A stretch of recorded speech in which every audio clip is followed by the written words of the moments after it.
চাঁপাইনবাবগঞ্জে 250 শয্যা বিশিষ্ট জেলা হাসপাতালে রোগীদের চাহিদা অনুযায়ী খাবার সরবরাহ কার্যক্রমের উদ্বোধন করা হয়েছে। এতদিন হাসপাতালটিতে 250 শয্যা থাকলেও মাত্র 100 জন রোগীর জন্য খাবার বরাদ্দ ছিল। মঙ্গলবার দুপুরে এই বরাদ্দ বাড়িয়ে 250 জন রোগীর জন্য পথ্য সরবরাহ কার্যক্রমের উদ্বোধন করা হয়। উদ্বোধন করেন চাঁপাইনবাবগঞ্জ 3 আসনের সংসদ সদস্য নুরুল ইসলাম বুলবুল।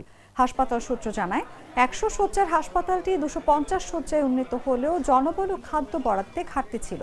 2022 সালে স্বাস্থ্য মন্ত্রণালয়ে আবেদন করা হলেও অর্থ মন্ত্রণালয়ের অনুমোদন না পাওয়ায় বিষয়টি আটকে ছিল।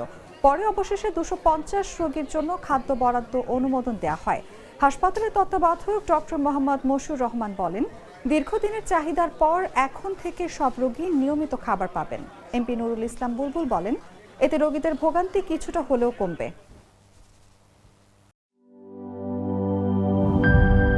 সব সমস্যার সমাধান হবে এই সস্তা কেবল বদলে বিজলি কেবলস লাগালে।